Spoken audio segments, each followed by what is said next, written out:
Hello friends, mathematics power channel में आपका स्वागत है। और हम लोग अपने प्लास्टिक एनालिसिस के इस थर्ड वीडियो में आज हम लोग कैलकुलेशन करेंगे कुछ सेक्शंस के सेफ फैक्टर को। उससे पहले हम लोग कुछ नोट पॉइंट लिख लेंगे। तो आप नोट पॉइंट जैसे मैंने जो डिस्कस कर दिया वही लिखना है घर, हालांकि तो आप कुछ नोट पॉइंट लिख लेंगे। फर्स्ट पॉइंट लिखेंगे आप कि मैंने बताया था कि जो हमारा नॉर्मल वाला इलास्टिक न्यूट्रल एक्सिस होता है वो सेक्शन के सीजी से पास करता है, और जो हमारा प्लास्टिक वाला न्यूट्रल एक्सिस होता है वो हमारे उस एक्सिस से पास करता है जहाँ पे एरिया बट जाता है, एरिया डिवाइड हो जाता है। तो लिखेंगे elastic neutral axis will pass through the CG of the section, CG मतलब centroid of the section, and the plastic neutral axis divides the area into two equal half, and the plastic neutral axis, ये सब objective में खूब पूछता है, plastic neutral axis divides the area into two equal halves। Clear. Second point लिखेंगे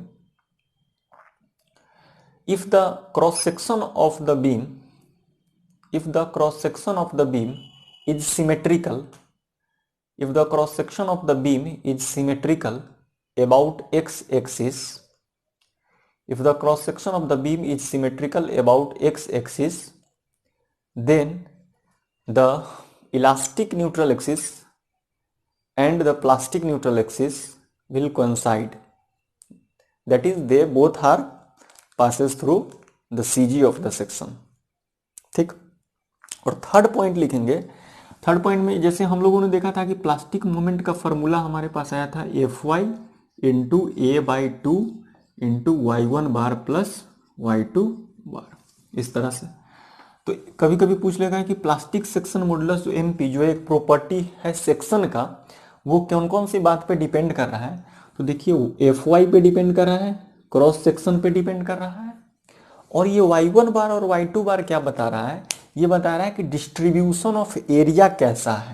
जैसे अगर हम आपको फर्स्ट पॉइंट जो भी लिखवाएं उसको समझाएं, तो उसमें ये देखिए कि जो हमारा ये सेकंड पॉइंट जो सिमेट्रिकल सेक्शन, अगर ये हमारा कोई बीम का क्रॉस सेक्शन रेक्टेंगुलर है तो इसका विड्थ कुछ b होता होगा, और इसका कुछ ओवरऑल डेप्थ जो है वो स्मॉल d, अभी हम ले रहे हैं ओवरऑल डेप्थ d। तो ये बीम जो है वो एक्स एक्सिस के अबाउट आपको अगर देखने को मिले तो आप समझ सकते हैं कि ये एक्स एक्सिस के अबाउट क्या है, सिमेट्रिकल है। तो यही हमारा न्यूट्रल एक्सिस जो है वो प्लास्टिक सेक्शन का भी है, और यही न्यूट्रल एक्सिस हमारा इलास्टिक सेक्शन का भी होगा। तो हम लोग क्या किए थे, हम लोग ऊपर वाला सीजी, ऊपर वाला से जो सेक्शन था हमारा उसके सीजी और न्यूट्रल एक्सिस के बीच का डिस्टेंस को y1 बार बोले थे, और न्यूट्रल एक्सिस से ही जो सेकेंड एरिया हमारे पास y2 वाला है, इस वाले एरिया को हम लोग y2, इस वाले डिस्टेंस को, न्यूट्रल एक्सिस से डिस्टेंस को हम लोग क्या बोले थे, y2 बार बोले थे। क्योंकि ये सिमेट्रिकल अबाउट एक्स एक्सिस है, इसका मतलब ये जो डिस्टेंस है हमारे पास ये d/2, और ये जो डिस्टेंस है हमारे पास d/2। तो कहीं ना कहीं ये भी तो एक रेक्टेंगुलर चीज ही बन रहा है। तो इसका CG फिर कितना पे आया होगा, जब d/2 पूरा है तो इसका आधा d/4। यानी कि अगर हम न्यूट्रल एक्सिस, अगर हम कहानी अपना शुरू करते हैं रेक्टेंगुलर सेक्शन के लिए, तो आप हेडिंग दे सकते हैं कि safe factor for rectangular section, और आप बना लेंगे यहाँ पे ये डायग्राम। यहाँ से आप बताइए कि क्या हमारे पास y1 बार या फिर y2 बार दोनों बराबर और दोनों d/4 के इक्वल आ गया है क्या। जब इसको पूरा को बांटा है d/2 में तो CG तो, और उसको बीच में पॉइंट बना है, इसके बीच में है CG, तो ये डिस्टेंस d/4 और ये डिस्टेंस d/4 हो गया होगा, मतलब d/2 का आधा d/4, और y2 भी क्या है, d/2 का आधा d/4। बिल्कुल कोई दिक्कत नहीं है इसमें। अगर हम पूरे सेक्शन के एरिया का बात करते हैं तो वो क्या हो गया, वो तो width into total depth d हो गया होगा, तो ये हो गया हमारे पास b इंटू डी।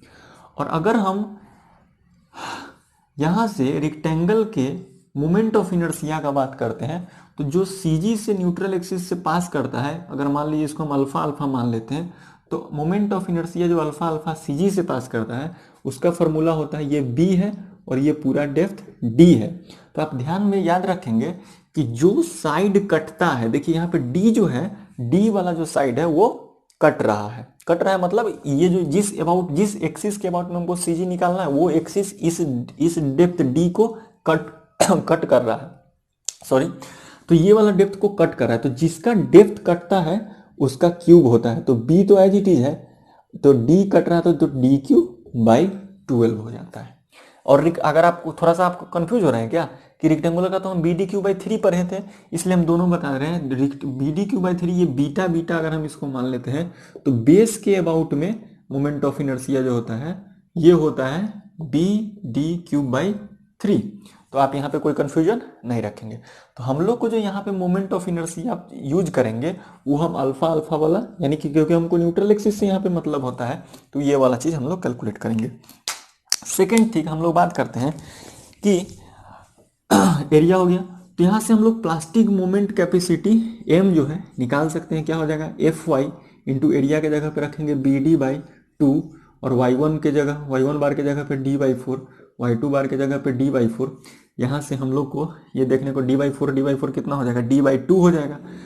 तो ये हो गया हमारे पास कहीं ना कहीं एफ वाई बी डी और ये दोनों मिलके बना d बाई 2, तो d बाई 2 का मल्टीप्लाई होगा तो बी डी स्क्वायर बाई 4 हो गया। इसको हम इक्वेशन 1 दे देते हैं। आप ये वैल्यू रेक्टेंगल के लिए ऐसे ये सब भी माइंड में रखने का थोड़ा थोड़ा कोशिश कीजिए कि F Y B D square by 4 आता है एम पी का वैल्यू, ठीक है।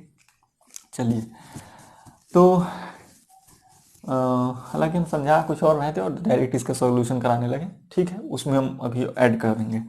तो एम पी का वैल्यू इतना आ गया।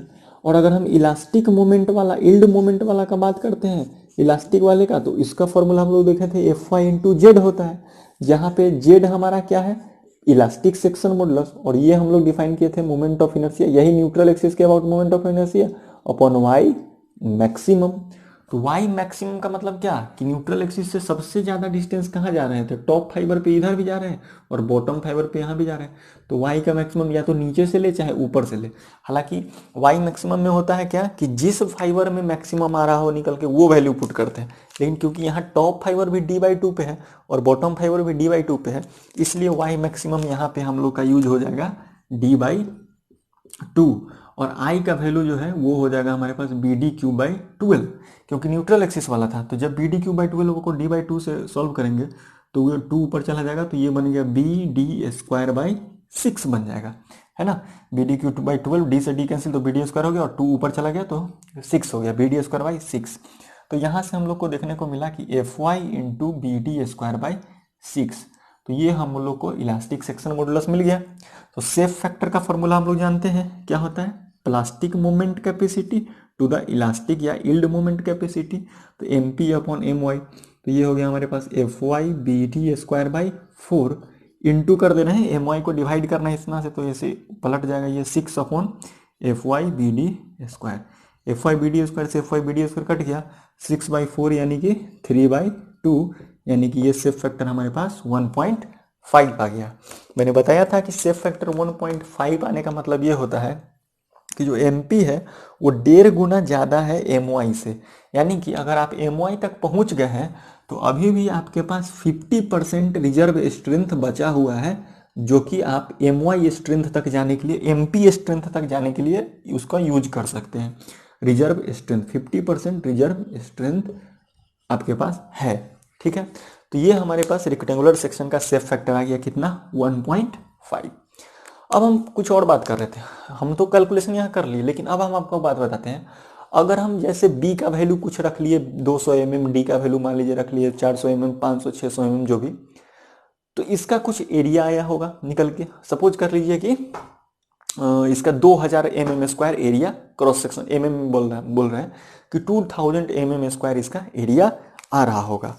अगर हम आपको कहें कि सेम एरिया का रेक्टेंगल आपको, सेम एरिया का अगर ट्रायंगुलर सेक्शन अगर आपको लेना है तो इसका तो CG कहीं यहाँ रहेगा, तो इसके लिए जो Y मैक्सिमम होगा, या फिर हम अगर CG छोड़ दीजिए, अगर इसके लिए कोई ऐसा एक्सिस हम लेंगे जो दोनों को बराबर बराबर एरिया में बांटेगा, इसको भी हम लोग फाइंड करेंगे अभी। तो अगर ये एरिया और ये एरिया बराबर है तो इसके लिए ये जो न्यूट्रल एक्सिस है यहाँ से इसका CG वाला डिस्टेंस y1 बार कहलाएगा, और इस यहाँ से इसका ये वाला जो यहाँ ट्रेपेजियम नीचे बन रहा है उसका CG यहाँ से y2 बार कहलाएगा, समझ रहे। तो एरिया हम सेम रखे थे, तो क्या y1 बार और y2 बार का वैल्यू यहाँ पे सेम रहेगा क्या? नहीं रहेगा, बिल्कुल दिख रही है शेप बदल रहा है तो वैल्यू भी यहाँ पे बदलेगा। नीचे ट्रेपेजियम का फॉर्मूला लगेगा, ऊपर ट्रायंगल का फॉर्मूला लगेगा, तो y1 बार और y2 बार का वैल्यू बदल रहा है। तो फॉर्मूला में देखिए कि mp किस पे डिपेंड कर रहा है, fy पे भी डिपेंड कर रहा है, एरिया पे भी डिपेंड कर रहा है, और y1 बार और y2 बार का मतलब है यहाँ पे कि डिस्ट्रीब्यूशन ऑफ एरिया पे, मतलब कि सेम एरिया का अगर दूसरा सेक्शन लेते हैं तो वहाँ पे y1 और y2 बार का वैल्यू बदल जाता है। तो इसलिए आप एक नोट पॉइंट इसके नीचे लिख लेंगे इसको उतारने के बाद कि mp depends upon the following factor.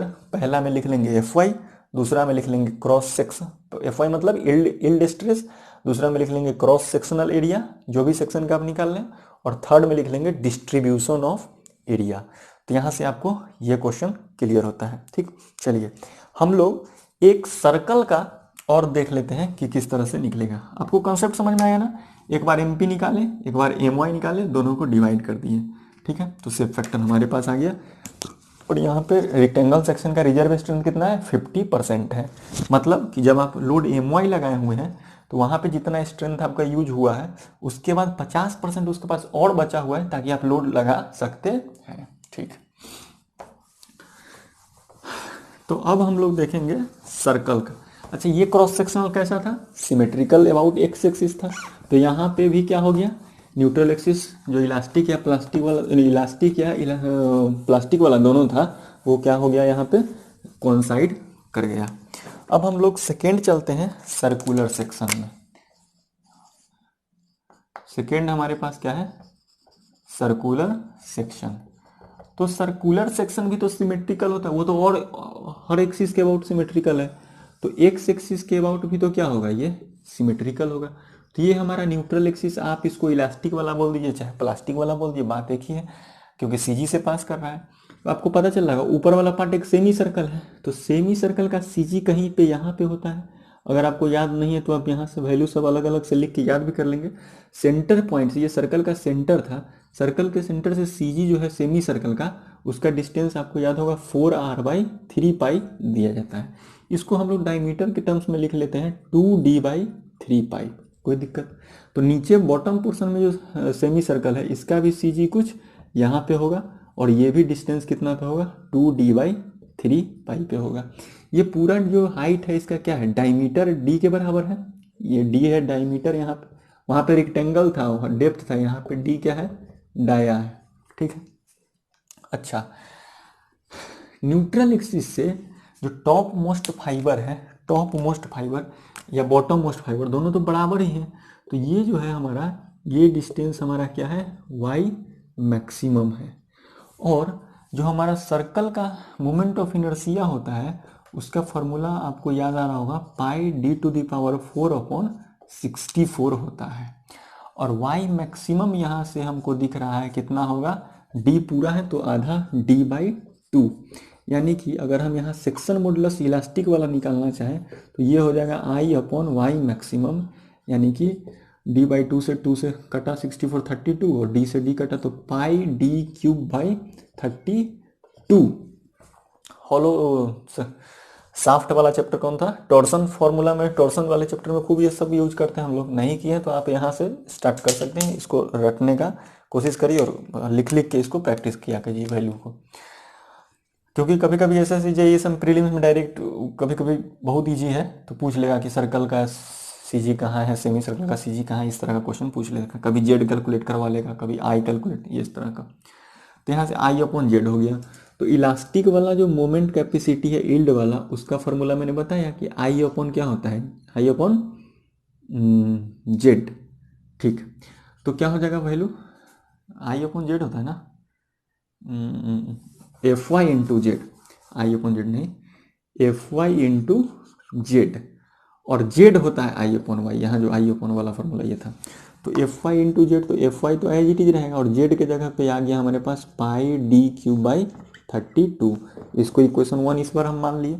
Second हमारे पास था MP, और प्लास्टिक मोमेंट कैपेसिटी का फॉर्मूला होता है Fy × टोटल एरिया का आधा × y1 बार प्लस y2 बार। ये इक्वेशन तो आपको याद हो गया होगा। Fy तो हम लोग एज इट इज रखेंगे, और सर्कल का एरिया कितना देंगे? सर्कल का टोटल एरिया जो होगा वो πd²/4 होगा। पाई आर स्क्वायर होता है, तो वहाँ से डी आर बराबर डी बाई 2 रखेंगे, तो पाई डी स्क्वायर बाई 4, लेकिन नीचे 2 था इसलिए हम यहाँ पे 8 अभी ही लगा दिए। क्लियर है, यहाँ तक कोई दिक्कत नहीं, साथ में है सभी लोग। अब y1 बार कैसे निकलेगा, तो y1 बार हमारा यही तो है ना कि ऊपर का CG से लेके न्यूट्रल एक्सिस का डिस्टेंस, अपर हाफ सेक्शन का CG, लोअर हाफ सेक्शन का CG, दोनों का डिस्टेंस न्यूट्रल एक्सिस से, तो ये हमारा हो गया y1 बार और ये हमारा हो गया y2 बार। तो y1 बार और y2 बार भी क्लियर है, तो दोनों 2d/3 है, तो क्या हम लिख सकते हैं 2 × 2d/3 क्योंकि दोनों तो सेम ही है ना, तो डायरेक्ट मल्टीप्लाई कर दिया, तो 2 2 जा यहाँ से 4 हो गया। ठीक है, 2 2 जा 4 हो गया, और ये 4 इस 8 को 2 टाइम्स में कट कर देगा, तो हमको यहाँ से मिल गया Fy पाई डी स्क्वायर है ना बाई 2, और वहाँ बच गया हुआ है d/3 पाई। ठीक है, इस 3 को भी हम यहाँ लिख देते हैं, 2 3 जा 6 कर देते हैं यहाँ Fy। अच्छा, और पाई से पाई कैंसिल हो जाएगा, पाई से पाई यहाँ पे कैंसिल, तो फाइनल बचेगा यहाँ पे Fy d³/6 बच गया यहाँ पे, है ना। यहाँ पे पाई वगैरह नहीं है क्या, पाई d²/4 2d/3 पाई, ठीक है, बिल्कुल सही। चलिए हाँ, तो अब हमारा दोनों इक्वेशन आ गया है, तो हमारा सेफ फैक्टर क्या हो जाता है, प्लास्टिक वाला कैपेसिटी टू द यील्ड वाला कैपेसिटी या इलास्टिक वाला कैपेसिटी। तो प्लास्टिक वाला का फॉर्मूला आ रहा है हमारे पास Fy d³/6, Fy d³/6, हाँ Fy d³/6, और My यानी कि ये वाला चीज़ Fy पाई d³/32 से डिवाइड करना है, यानी कि 32 ऊपर चला गया, यहाँ Fy पाई d³, तो d³ से d³ यहाँ कैंसिल होगा और Fy से Fy भी कैंसिल होगा, यानी कि यहाँ आ रहा है 32/6 पाई। 32/6 पाई कैल्सी कहाँ गया मेरा,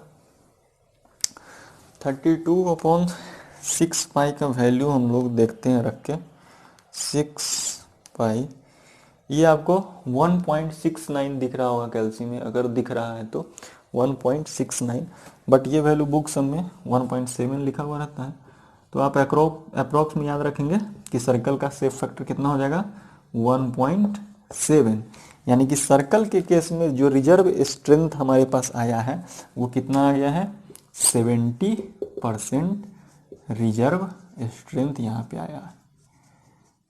अब चलिए कल वाला बात, नेक्स्ट पिछले लेक्चर वाला बात, सर्कल में रिजर्व स्ट्रेंथ था 50%, रेक्टेंगल में रिजर्व स्ट्रेंथ था 50%, सर्कल में रिजर्व स्ट्रेंथ है 70%, तो कौन अच्छा हुआ, 70% रिजर्व है तो ये अच्छा हुआ क्या ना, बिल्कुल नहीं।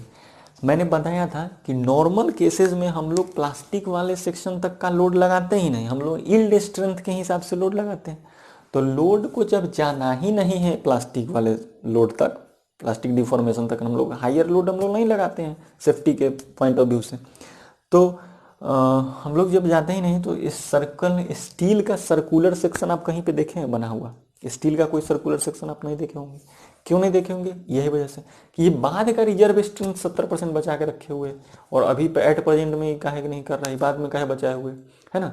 तो अब मान लीजिए जैसे आप कुछ कर रहे हैं और आप बाद के लिए बचा के रखे हुए हैं, तो वही चीज़ है कि बाद के लिए काहे बचा रहे हैं भैया, अभी जो है उसको यूज कर लो। तो सर्कल इसलिए सर्कुलर स्टील सेक्शन हम लोग यूज नहीं करते हैं, हम लोग सर्कुलर स्टील सेक्शन को नहीं बनाते हैं क्योंकि इसका रिजर्व स्ट्रेंथ इतना ज़्यादा है।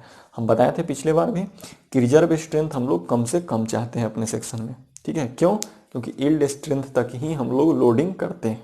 हाँ, कभी अगर कोई बोल दे, अगर इस तरह से एजर्सन रीजनिंग बना के बोल दे कि नहीं हम लोड भी करना चाह रहे हैं प्लास्टिक सेक्शन के लिए, हमको क्या अच्छा है, प्लास्टिक सेक्शन अगर नाम ले ले अगर वो कि नहीं हम प्लास्टिक सेक्शन हम बनाना चाहते हैं, तो हमारे लिए रेक्टेंगल अच्छा है कि सर्कुलर, तब तो सर्कल अच्छा है कि उसमें हाँ स्ट्रेंथ है तो उसमें ज़्यादा लोड तक जा सकते हैं, और यही तो एडवांटेज भी है प्लास्टिक सेक्शन। लेकिन अगर उसमें मेंशन कर दे रहा है कि लोडिंग अगर हम नॉर्मली लगा रहे हैं यील्ड स्ट्रेंथ के हिसाब से, तो फिर हमारा ये ज़्यादा स्ट्रेंथ बचा के कोई फ़ायदा वाला बात नहीं है। तो चलिए इस लेक्चर में इतना ही, और फिर हम लोग नेक्स्ट लेक्चर में डायमंड सेक्शन और और ट्रायंगुलर वगैरह जो भी बहुत सारा सेक्शन अभी बाकी है, और कुछ कन्वेंशनल टाइप का क्वेश्चन भी करेंगे हम लोग। तो इस लेक्चर में इतना ही। Thank you.